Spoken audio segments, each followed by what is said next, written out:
Hello दोस्तों, नमस्ते, प्रणाम। हमारे यूट्यूब चैनल में आपका स्वागत है। एक हम लोग जोक सुनाने जा रहे हैं, जो गीत जो शादी ब्याह में गाया जाता है।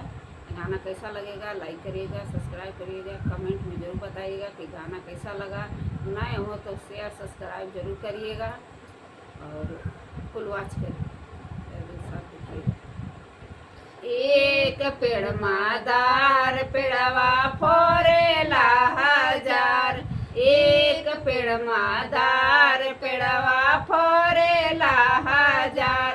अरे मैता हवा कवना देई जेवाना बनावे, अरे मैता हवा कवना देई जेवाना बनावे। अरे मैता हवा कवना दुल्हा जेवही न जाए, अरे मैता हवा कवना दुल्हा जेवही न जाए। एक पेड़ मादार पेड़वा फरेला हजार, एक पेड़ मादार पेड़वा फरेला हजार। अरे मैता हवा कवना देई गेरुआ भरावे, अरे मैता हवा कवना देई गेरुआ भरावे। अरे मैता हवा कवना दुल्हा घोटा ही न जाए, अरे मैता हवा कवना दुल्हा घोटा ही न जाए। एक पेड़ मादार पेड़वा फरेला हजार, एक पेड़ मादार पेड़वा फरेला हजार।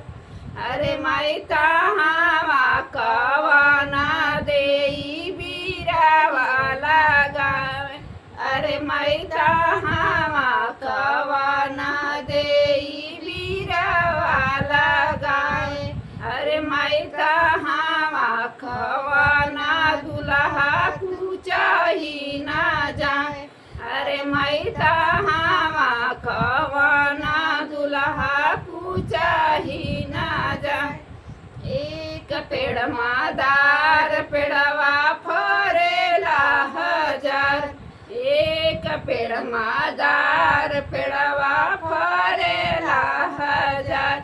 अरे मैता हवा कवना देई से जिया लगावे, अरे मैता हवा कवना देई से जिया लगावे। अरे मैता हवा कवना दुल्हा सोवाही न जाए, अरे मैता हवा कवना दुल्हा सोवाही न जाए। एक पेड़ मादार पेड़वा फरेला हजार, एक पेड़ मादार पेड़वा